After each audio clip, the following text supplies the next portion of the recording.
नमस्कार, मैं मनमोहन मिश्र। आप चिंता ना करें। आपका 5 किलो अनाज जो भीख के रूप में आपको मिलता है वो मिलता रहेगा। उसमें कोई कटौती नरेंद्र मोदी नहीं करेंगे। आखिर आपको जिंदा भी तो रखना है। आखिर उन्हें मजदूर भी तो चाहिए, अडानी के लिए, अंबानी के लिए। तो आपका जीना जरूरी है, इसलिए 5 किलो अनाज में कोई कटौती नहीं होगी। तो आपको चिंता करने की जरूरत नहीं है कि अमेरिका कितना टैरिफ चीन पर लगाता है, चीन कितना टैरिफ अमेरिका पर लगाता है, अमेरिका कितना टैरिफ भारत पर लगाता है। भारत चादर ओढ़ के सो जाता है। भारत का मतलब पूरा भारत की बात नहीं कर रहा हूं, जिसको आपने भारत के नाम से आगे कर रखा है, एक अनपढ़ गंवार को, नरेंद्र मोदी की बात कर रहा हूं। अब आप सोच लीजिए मेरे दोस्त, पूरी दुनिया में तूफान मचा हुआ है। भारत में भी मचा हुआ है। पूरी दुनिया के शेयर बाजार में तूफान आया हुआ है। भारत के भी शेयर बाजार में तूफान आया हुआ है। बहुत कुछ डूब रहा है, बहुत कुछ खत्म हो रहा है, बहुत कुछ बिगड़ रहा है पूरी दुनिया में। साथ में भारत में भी हो रहा है। पूरी दुनिया छटपटा रही है, कोशिश कर रही है, जवाब दे रही है। अरे भाई, अगर अमेरिका 100% टैरिफ लगाता है तो चीन 84% लगाता है। इसको उल्टा मत समझिएगा कि चीन कम क्यों लगाया। इसका भी अर्थ बता देते हैं। अमेरिका 100% टैरिफ लगा करके भी अपने बाजार में चीन के सामान का मुकाबला नहीं कर पाएगा, क्योंकि इतना सस्ता चीन सामान बनाता है और दूसरे देशों को भेजता है कि वहां अगर 100% क्या 200% भी लगा दिए तो भी वहां के बाजार में चीन का ही सामान सबसे सस्ता रहेगा। चीन निश्चिंत है। इसीलिए यह मत समझिए कि अमेरिका 100% लगाया तो चीन को भी और ज्यादा लगाना चाहिए था। नहीं लगाया, 84% लगाया। इसका अर्थ आप समझ गए होंगे। चीन अमेरिका से बहुत कम आयात करता है, तो वो 84% भी लगाए तो बहुत है। 84% लगाए तो अमेरिका के 100% के जवाब में यूं कह सकते हैं कि 800% है। चीन हमेशा महंगे सामान खरीदता है अमेरिका से, अगर खरीदता भी है तो। लेकिन अमेरिका एफएमसीजी का सामान खरीदता है जो प्रतिदिन यूप, जैसे भारत में। तो जो भाव यानी जो रेट, जिस रेट में चीन माल देता है अमेरिका या दुनिया के किसी भी देश को, उस रेट में कोई दे नहीं सकता। तो 100% क्या 200% टैरिफ लगा करके भी चीन का कोई कुछ उखाड़ नहीं सकता। क्लियर? चलिए, फिर भी चीन जवाब दे रहा है। जवाब इसलिए दे रहा है, अगर अमेरिका 100% चीन के सामान पर टैरिफ लगा दे और चीन एक भी पैसा ना लगाए, तब भी चीन को कोई घाटा नहीं है। ठीक है? अमेरिका भारत के सामान पर अगर 100% लगा दे तो समझ लो भारत का बाजार बैठ जाएगा। क्यों? क्योंकि हमारे बहुत से सामान आयात होते हैं, निर्यात होते हैं, वो दवाओं या कुछ और चीजों, जैसे लोहे की मिट्टी हुई, या लोहे का जिससे लोहा बनता है, वो लोहे का ओर कहते हैं उसे, वो निर्यात करता है। और कृषि के सामान निर्यात करता है। दवाएं निर्यात करता है, अमेरिका को भेजता है। तो अमेरिका के टैरिफ का बहुत बड़ा असर भारत के बाजार पर पड़ेगा। और हम जिस भाव में बनाते हैं, मतलब हमें जो रेट पड़ता है, अब अगर वही उस रेट से हम कम में भेज नहीं सकते अमेरिका, लेकिन जिस रेट में भेजते हैं अगर उस पर अमेरिका टैरिफ लगाता है, जो भी 34%, 40%, जो भी लगा, 26%, जो भी लगा दे, उसका परिणाम ये होगा कि भारत का सामान अमेरिका के बाजार में टिक ही नहीं पाएगा। और उसका सबसे बड़ा कंपटीटर होगा बगल से आने वाला चीन या फिर कुछ और देश। कहने का अर्थ यह है मेरे दोस्त कि सबसे बड़ी चिंता, छोड़ दीजिए अमेरिका को, छोड़ दीजिए चीन को, सबसे बड़ी चिंता अगर किसी को करनी चाहिए तो वो भारत को करनी चाहिए, क्योंकि भारत को नरेंद्र मोदी ने जिस हाल में लाकर के छोड़ दिया है, जैसे हम चीन से आयात किए बगैर अपना देश नहीं चला सकते, यानी एक तरह से भारत का बाजार चीन के कब्जे में है। अमेरिका भी वही चाहता है। अमेरिका चाहता है कि उसके सामानों पर भारत कोई टैक्स न लगाए, यानी अमेरिका चाहता है कि भारत के बाजार में जितना चीन का सामान आके बिकता है उतना अमेरिका का भी आके बिके, यानी भारत अब उपभोक्ता रह जाए, कुछ बनाए ना। यही ट्रंप चाहते हैं और यही शी जिनपिंग भी चाहता है। नरेंद्र मोदी, मैंने एक स्लोगन्स दिया है, जाएं तो जाएं कहां, मोदी के लिए यह बात आज है कि शी जिनपिंग की तरफ जाएं या ट्रंप की तरफ, दोनों ही नरेंद्र मोदी के लंगोटिया यार हैं। आपको पता ही होगा, नरेंद्र मोदी कह चुके हैं कि हमारा बहुत पुराना गहरा रिश्ता है, हो सकता है पिछले जन्म का भी रिश्ता हो सकता है पिछले जन्म में शी जिनपिंग यानी चीन के ही माओ या कोई और रहे हों, कहा नहीं जा सकता। उधर ट्रंप से तो आपको पता ही है कि कितना गहरा रिश्ता नरेंद्र मोदी का है, लेकिन आज दोनों हथौड़ा लेकर के बैठे हुए हैं।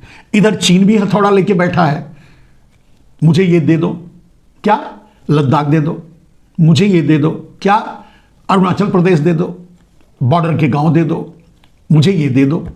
चीन हथौड़ा लेकर धमका रहा है, मैं आप जो आयात करते हो वो सामान बंद कर दूंगा, कुछ भी नहीं दूंगा, कहां जाओगे, या दूसरे और भी तरीके। कहने का मतलब नरेंद्र मोदी ने भारत को चीन के कदमों में, खुद तो झुके हुए हैं, साष्टांग दंडवत कर ही रहे हैं, भारत को भी झुका दिया। वही हाल अमेरिका की तरफ है, जाएं तो कहां जाएं। अमेरिका उधर कह रहा है दे दो, क्या दे दूं भाई, अडानी को दे दो भाई, ले लो अडानी को तो मोदी देने के लिए तैयार है, ले लो, जेल में डाल दो, मुझसे क्या है, मोदी तो ऐसे ही है, किसी के यार नहीं है। बोलते नहीं नहीं नहीं, मुझे अडानी ग्रुप भी दे दो। कैसे, इसको समझिए।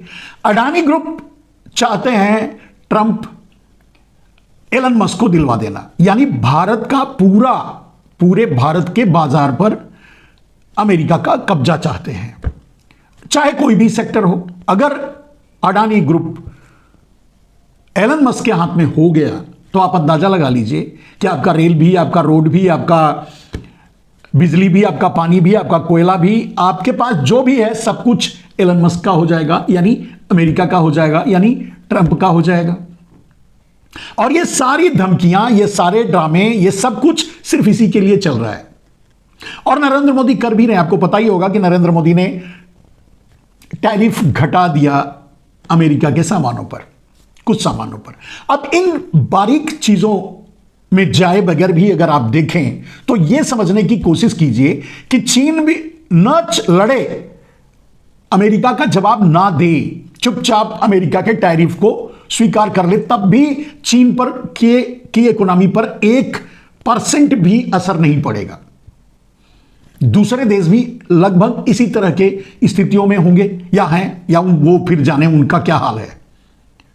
क्योंकि चीन के और अमेरिका के बीच में नरेंद्र मोदी ने भारत को फंसा रखा है, दोनों के सामने साष्टांग दंडवत हैं, इसलिए यह बात मैं कह रहा हूं। तो मेरे दोस्त, आखिर चीन भी ना जरूरत ना होते हुए भी लड़ रहा है, ललकार रहा है, जवाब दे रहा है ट्रंप का, दूसरे देश भी दे रहे हैं, लेकिन मोदी चुप क्यों है? मोदी गायब कहां है? कहां मोदी? मोदी फरार है? मोदी भारत में है या नहीं है? जब कहीं कुछ बोलते हैं, कहीं से सुनाई आवाज अगर कहीं से सुनाई देता भी है, कहीं से कुछ आता भी है, तो बस इतना ही, हिंदू और मुसलमान या वक्फ बोर्ड, और वो भी हमारे आपके लिए के कुछ काम का नहीं, वो तो अडानी के लिए है। जमीनें जब वक्फ बोर्ड की जगह सरकार की हो जाएंगी तो नरेंद्र मोदी उसे अडानी को दे देंगे। बस इतनी सी बात है। बाकी और कौन सा वक्फ बोर्ड में दखलंदाजी, उस पर बिल लाना, ये सारी नौटंकी का कोई मतलब ही नहीं है। अरे भाई, वक्फ बोर्ड को दी हुई जमीन मुसलमानों ने, हिंदुओं ने, राजाओं ने, न जाने किसने किसने दी थी, जहां है वहां पड़ी है, ठीक है।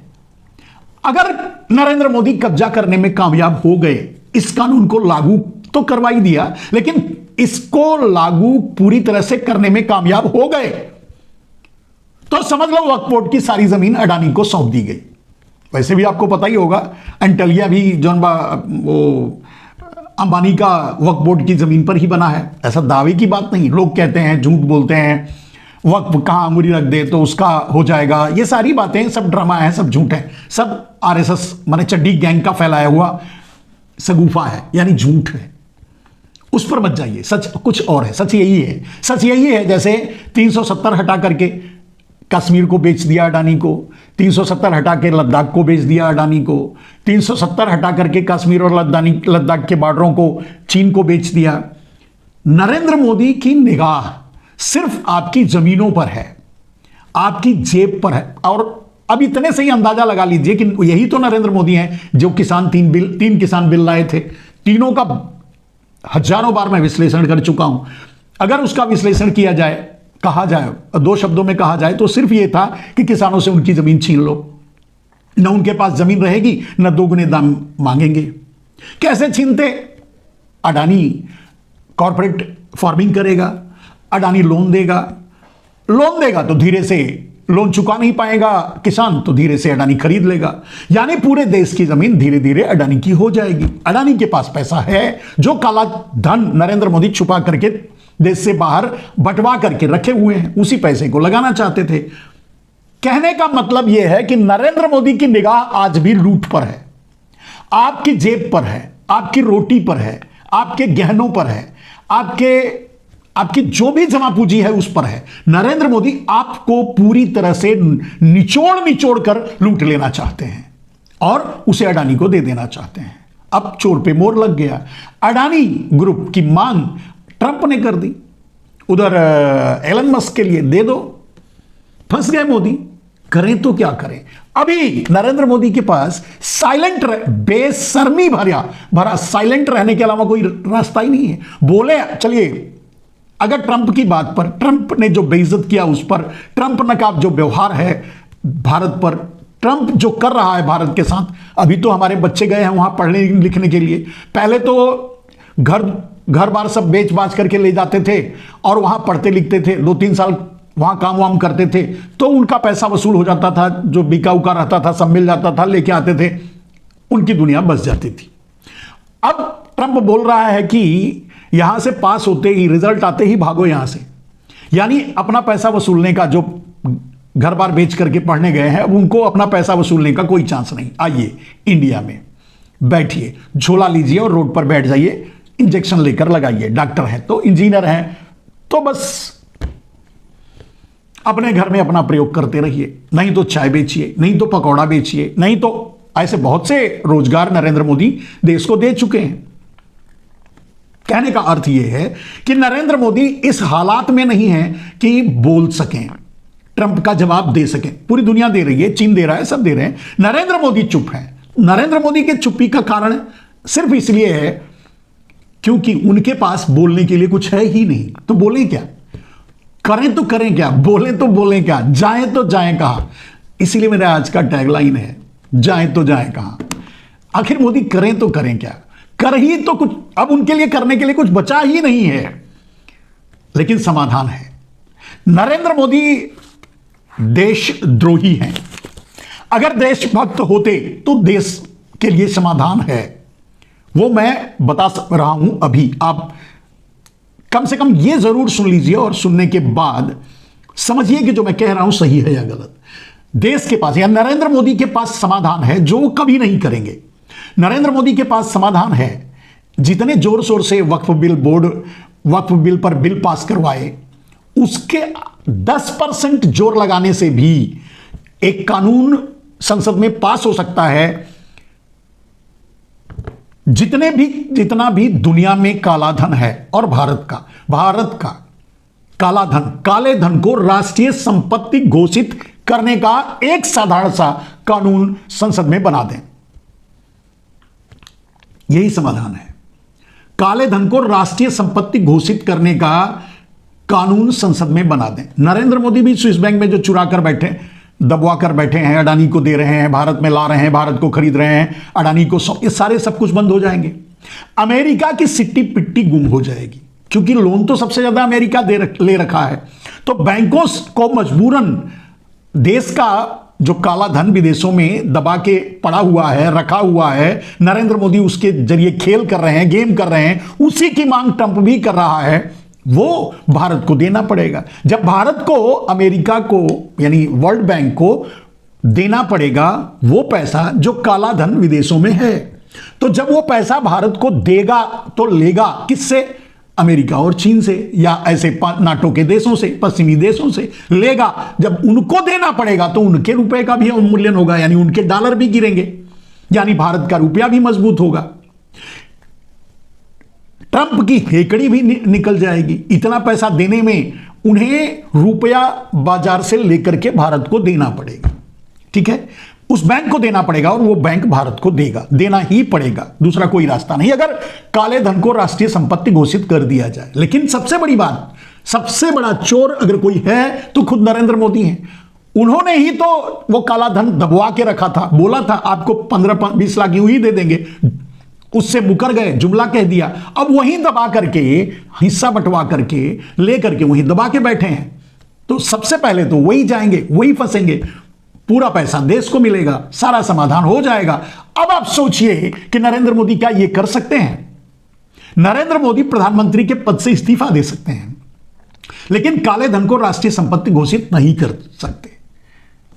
ये उनकी हैसियत ही नहीं है, ये उनकी हिम्मत ही नहीं है, ये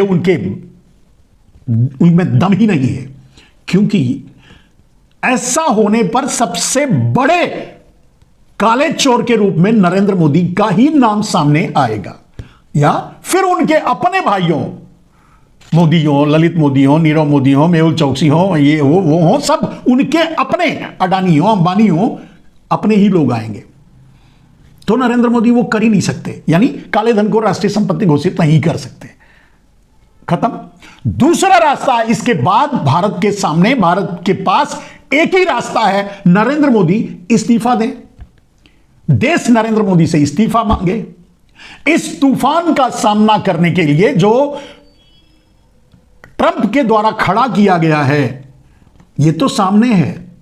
ट्रंप तो युद्ध की तैयारी कर रहा है पाकिस्तान के कंधे पर बंदूक रखकर, वो छोड़ दीजिए, अभी भूल जाइए, जब लड़ना होगा तब देख लेंगे। अभी जो सामने है, जो ट्रेड वार, अगर उससे बचना है तो एक ही रास्ता है, नरेंद्र मोदी इस्तीफा दे दें। अब नरेंद्र मोदी ये भी नहीं करेंगे, जाएं तो जाएं कहां, इसीलिए तो कह रहा हूं, शी जिनपिंग का पैर पकड़े या ट्रंप का पैर पकड़ते हैं तो शी जिनपिंग नाराज होता है, और शी जिनपिंग का पैर पकड़ते हैं तो ट्रंप नाराज होता है। दोनों के बीच में फुटबॉल बन गए हैं नरेंद्र मोदी, जाएं तो जाएं कहां, इस्तीफा नहीं दे सकते। आखिर क्यों नहीं दे सकते? इस बात पर आपने कभी गौर किया है? नरेंद्र मोदी इस्तीफा दे ही नहीं सकते। इस्तीफा देने के 1 महीने के अंदर नरेंद्र मोदी को सीधे तिहाड़ जेल जाना पड़ेगा। सुरक्षित वही है, वीआईपी को वहीं रखा जाता है, तो वहां जाना पड़ेगा। अब नरेंद्र मोदी जैसे अयास आदमी, जो आपको उनको जानते ही हैं, क्या क्या खाते हैं, क्या पीते हैं, क्या पहनते हैं, अब अंदर जाकर तिहाड़ जेल में तो रोज हर 15 मिनट पर ड्रेस बदल नहीं सकते। तो नरेंद्र मोदी अब इधर भी फंसे हैं, इस्तीफा भी नहीं दे पा रहे हैं, ये दे नहीं सकते। अब रह गई देश इस्तीफा मांगे तो देश 5 किलो अनाज में ही खुश है। 80 करोड़ लोग 5 किलो अनाज की भीख की लाइन में खड़े हैं, बाकी कतार में खड़े हैं कि हमको भी लगा लो भाई, हमको भी ये 5 किलो वाला अनाज की कतार में लगा दो। नहीं लगेंगे तो भी नरेंद्र मोदी ढकेल करके, यानी मध्य वर्ग को भी ढकेल करके पॉवर्टी लाइन के नीचे ले जा रहे हैं नरेंद्र मोदी 5 किलो अनाज की लाइन में खड़ा करने। अभी 80 करोड़ हैं, इंतजार कीजिए, अगर नरेंद्र मोदी अपना टर्म्स पूरा कर लिए तो 140 करोड़ भारतवासी खड़े होंगे 5 किलो अनाज की लाइन में। अब जो 5 किलो अनाज की भीख की लाइन में खड़ा है, उसको क्या फर्क पड़ता है भारत चीन का गुलाम बन जाए या अमेरिका का? उसे क्या फर्क पड़ता है, इसलिए वो कुछ नहीं बोल रहा है, वो कुछ नहीं पूछ रहा है, वो कुछ नहीं मांग रहा है, उसको समझ में नहीं आ रहा है। उसके बच्चे तो हिंदू मुसलमान में लगे हैं, डीजे बजाकर गालियां दे रहे हैं, तो उसे भी कोई फिक्र नहीं है।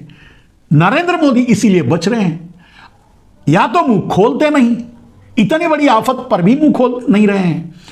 बोले तो किस पर बोलें, शी जिनपिंग को गलत कहें तो वो छोड़ेगा नहीं, ट्रंप को गलत कहें तो वो नहीं छोड़ेगा। दोनों के बीच में फंस चुके हैं, फंसने के निकलने के रास्ते हैं इस्तीफा, और निकलने के रास्ते हैं काले धन को राष्ट्रीय संपत्ति घोषित करना। दोनों नरेंद्र मोदी कर नहीं सकते, क्योंकि दोनों स्थितियों में नरेंद्र मोदी पहली लाइन, जेल जाने वालों की मतलब लाइन में पहली नंबर पे खड़े होंगे, पहला नाम उनका होगा। करें तो क्या करें, जाएं तो कहां जाएं, यानी नरेंद्र मोदी फंस गए हैं। वो चाहकर भी वो नहीं कर सकते जिससे भारत बच जाए। तो नरेंद्र मोदी सोचते हैं चलो मैं ही नहीं रहूंगा प्रधानमंत्री, या मुझे ही जेल जाना पड़ा, या मैं ही भागना पड़ा, तो फिर भारत रहे या जाए क्या फर्क पड़ता है, भारत भाड़ में जाए।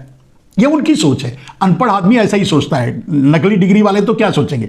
पढ़ा लिखा होता तो सोचता मेरा जान चली जाए, मुझे कुछ भी हो जाए, लेकिन मैं भारत की रक्षा करूंगा। वो क्या कर रहा है, वो तो मौन है। वो तो आपको हिंदू मुसलमान का पाठ पढ़ा रहा है, वो तो आपको लड़ा रहा है, वो तो आपको आपके बीच जहर बो रहा है। अब उस जहर को पी करके मस्त रहिए, 5 किलो अनाज पर चुप रहिए। और मैंने कहा 5 किलो अनाज वालों को कोई फर्क भी नहीं पड़ता। फिलहाल मेरी बात अगर समझ में आ गई हो तो दूसरों तक भी बढ़ा दिया करो आगे यार। मेरे वीडियो को रोकने के लिए तो दुनिया के पूरी मोदी सरकार ही लगी हुई है। मैं जो बोलता हूं वो उन्हें सीधे उनके दिल को टच करता है। हर आदमी ये बात नहीं बोलेगा जो मैं बोलता हूं, दुनिया भर की बात बताएगा, दुनिया भर के रीजन कारण ये सब, लेकिन ये बात नहीं बोलेगा जो मैं बताता हूं। फिलहाल अगर आपको ठीक लगे तो लोगों तक पहुंचाइएगा। आज के लिए बस इतना ही।